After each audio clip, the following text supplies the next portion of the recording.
are, which is the byproduct of being compassionate, we are actually freeing ourselves from a lot of, mental hindrance that hinder us from being succeed in life, even in mundane, day-to-day existence. So the father that we talked earlier, if he would have heard a little bit of these teachings, then he can immediately change his attitude, and he can control his reaction, the normal reaction, and then he can kind of, do something better than what he did earlier. So that's the kind of immediate benefit we will achieve listening to these teachings.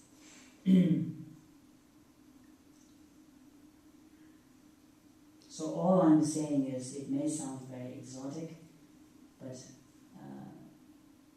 don't worry.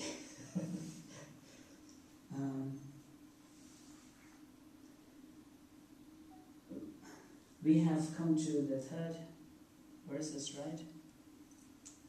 We managed to finish the first two, right? Okay. Vigilant. The moment a delusion appears in our mind, endangering myself and others, I shall confront and avert it without delay.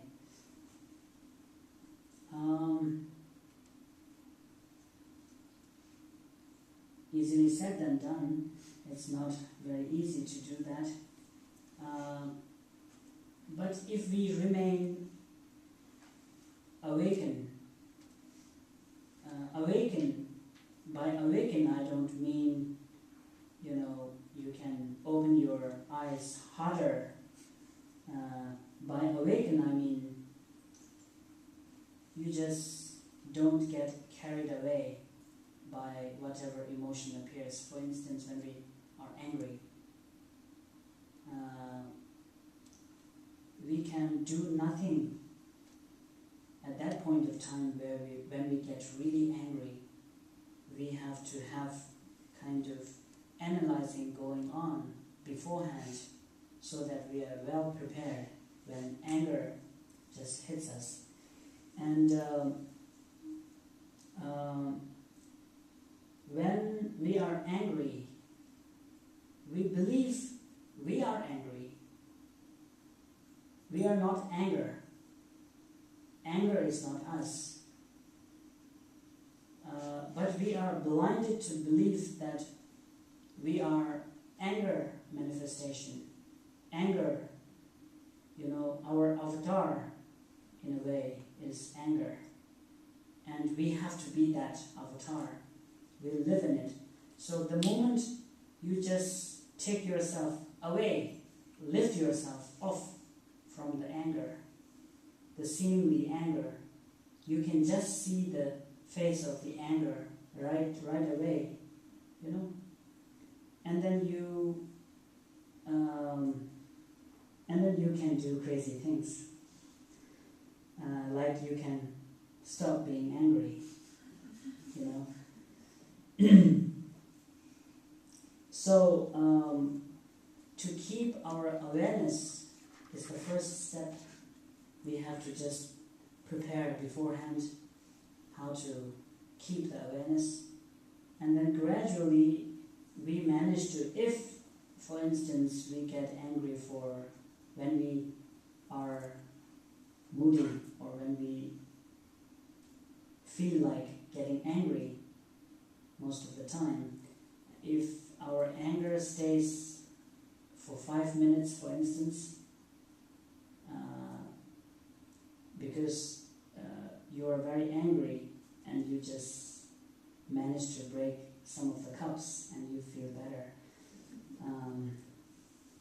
So if by thinking that anger is of no use, you can manage to shorten the period of your anger, that's the benefit. that's the first achievement. You don't necessarily have to just feel like switching off and then anger is gone, which is impossible.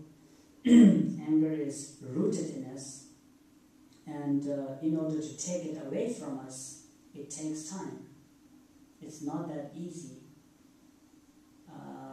If our mind is a piece of paper, anger is rooted as, a drop of olive oil on it.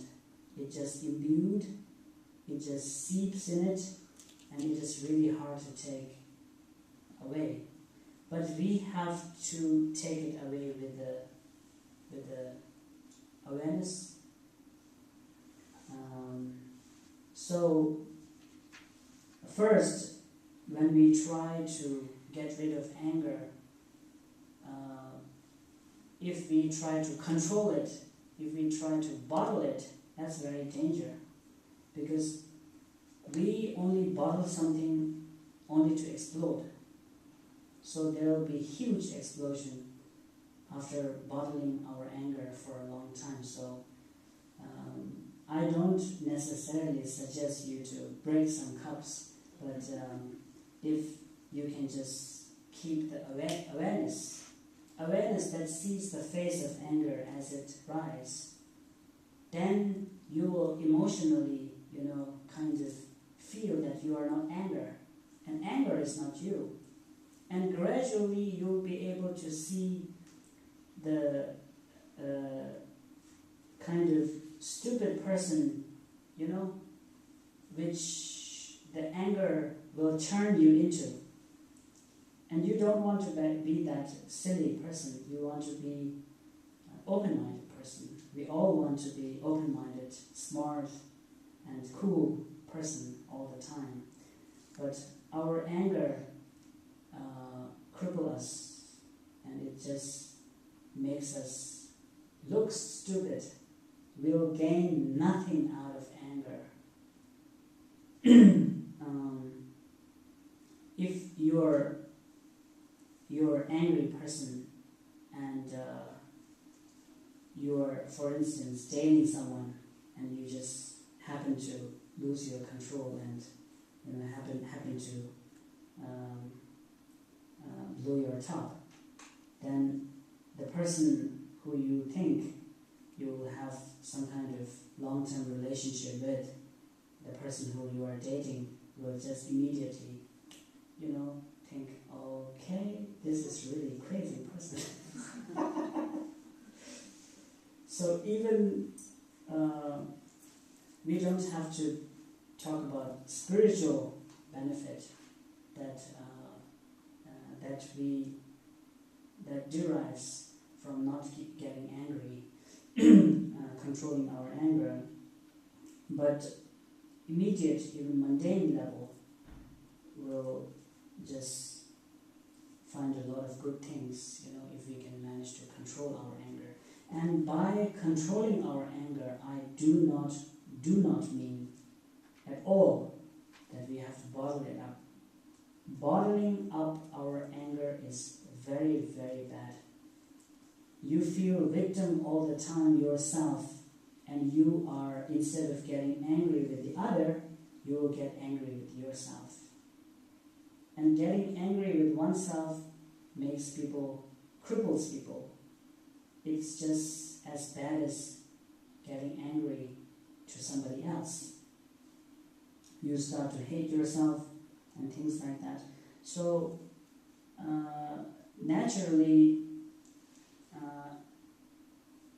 Tantra gives us the freedom of expression of our anger, expression of our attachment and so on in a different way, very positive way.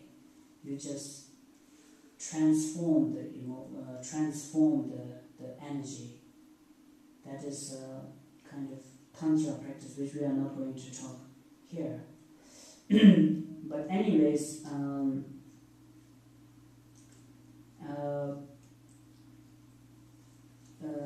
if you can control your anger without, it's kind of shifting the energy out and release the energy, where you are not destroying yourself as well as others. Anger can be, shift with the intellect first, like how Shantideva did in his wonderful book called The Bodhisattva Way of Life. He has found all the ways and tricks to, shift that balance so that the balance is not interrupted. And you are not necessarily suppressing your anger as such, but you are just controlling it. That's the difference.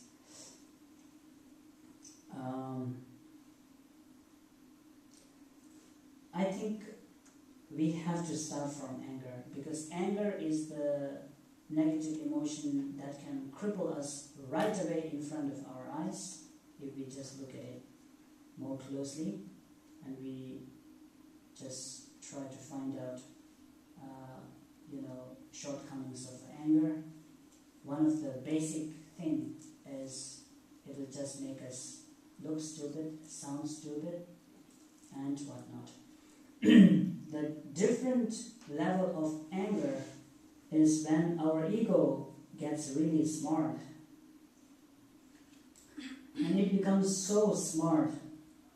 Sometimes, even when we do the spiritual practice, our ego interferes in it and then pollutes the whole thing.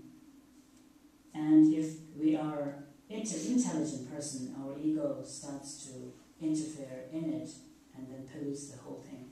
And the danger is when we find a solid result, justification for getting angry. When we find a solid ground to feel angry, to be angry, and then your mind becomes really crooked and cunning, and in expressing that anger, it is very destructive but very cunning at the same time.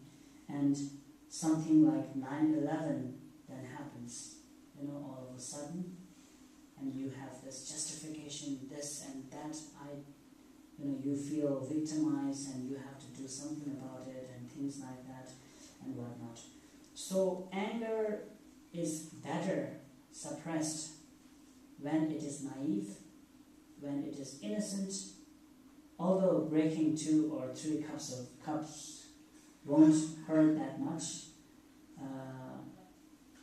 as long as it is not antique and it doesn't cost that much. You can just perhaps do it if you are okay with the price tag.